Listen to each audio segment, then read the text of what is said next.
Hello, it's Monday, the 2nd of May, and welcome to your 5-minute briefs from Seoul.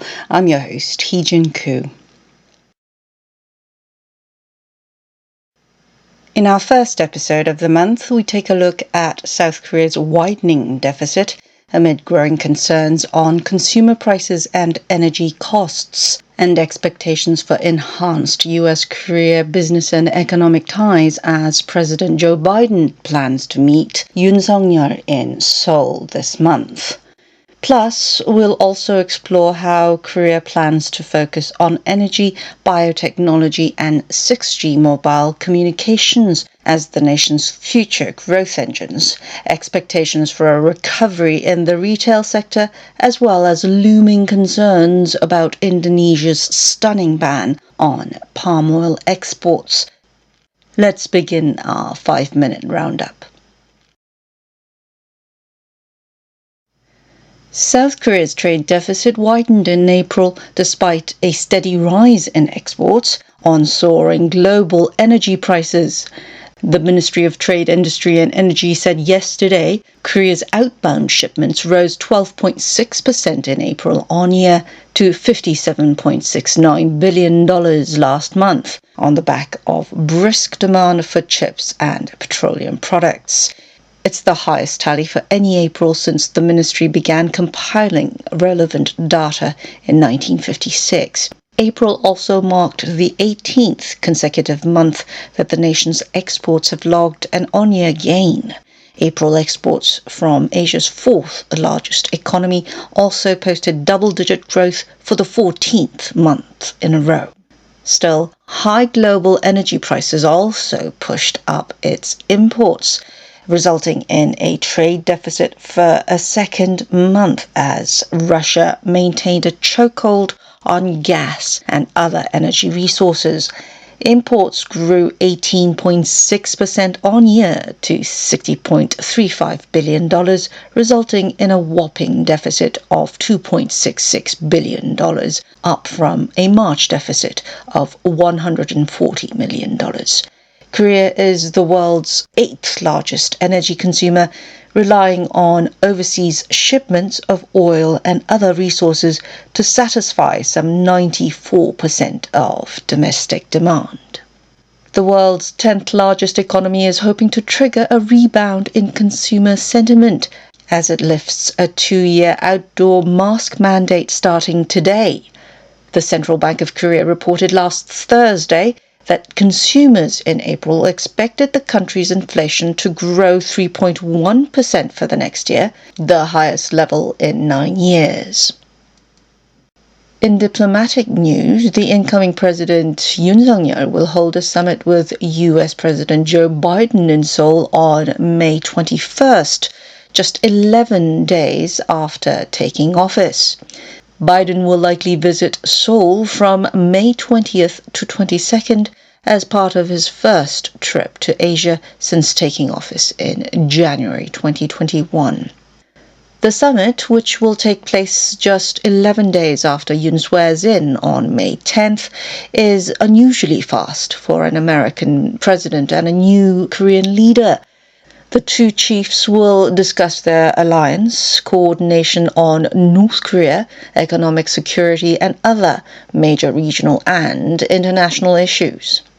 Aside from ramped-up threats from North Korea, including the possibility of a 7th nuclear test, the summit will likely focus on ensuring a stable global supply chain, especially in the semiconductor industry. Biden may also make a visit to Panmunjom, his second visit to the heavily fortified border between the two Koreas. His first was back in 2013 when he was serving as vice president to Barack Obama. Biden will then head to Tokyo for a summit with Japanese Prime Minister Fumio Kishida and attend a meeting of the Quadrilateral Security Dialogue, or Quad, from May 22nd to 24th. And speaking of the incoming administration, the Yoon Boksu government will focus on nuclear and hydrogen energy, biotechnology, and other key sectors to serve as Korea's growth engines for the future. An Cheol-soo, chairman of Yoon's Transition Committee, gave a briefing last week that also highlighted 6G technology, self-driving vehicles, electric batteries, displays, carbon neutrality, aerospace and defense, artificial intelligence, and smart farming to fuel the nation's growth for the next 2 decades. Yoon's policies will include nuclear power, setting up renewable energy grids, and streamlining systems to develop relevant technology. The incoming government will also allocate resources towards enhancing countermeasures on infections, zero carbon goals, fostering its aerospace and defense sectors, establishing infrastructure for self-driving vehicles, as well as boosting cultural content to help drive the nation's future economy. The transition team aims to shift the nation's industries from a manufacturing-based economy to developing future technology and resources, on concerns that it's falling behind rivals such as China, Taiwan, and other nations in order to become a global leader in the targeted fields. And as South Korea begins its week 2 of eased mandates, retailers are rejoicing amid growing expectations that they will see pre-COVID-19 recovery in consumption. Discount stores such as E-Mart and Lotte Mart are now able to offer visitors food samples, while moviegoers can enjoy popcorn at theaters. With no restrictions on business operating hours, stores and businesses are once again starting to open past midnight. Longer operations are expected to boost sales of soju and beer at restaurants, bars, and clubs. Bringing sales back to pre-pandemic levels would be a big boost for the firms that have been hit hard by distancing restrictions. Megaplex chain CGV logged food sales of 81.3 billion won, or $65.8 million in 2021, down 7.5% on year and plummeting 74.7% compared to 2019. It reported a net loss of 261 billion won in 2021 compared to a net loss of 466 billion won in 2020. Still, stores are not expecting an immediate rebound as buyers and customers remain cautious about mingling in crowds. Retail sales in South Korea rose 7.1% in March from a year earlier, on the back of growing demand for food items and other daily necessities during the worst Omicron wave, largely on the back of online orders.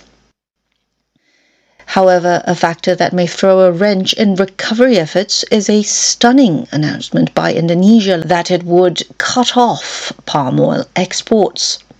Palm oil, the most widely used vegetable oil in the world, is used for producing the lion's share of Korean instant noodles and snacks.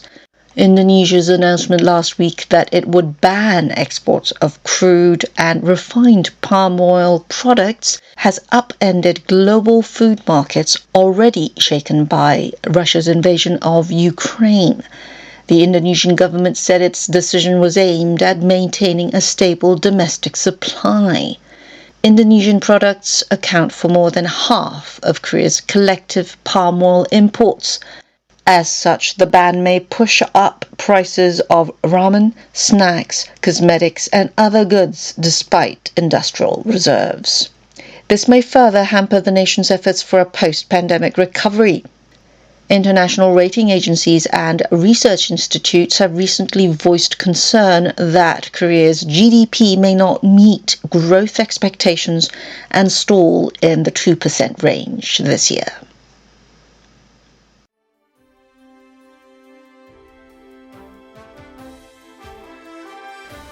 That wraps it up for this episode of 5-Minute Briefs from Seoul. This has been Heejin Koo for KBSI. Have a good day.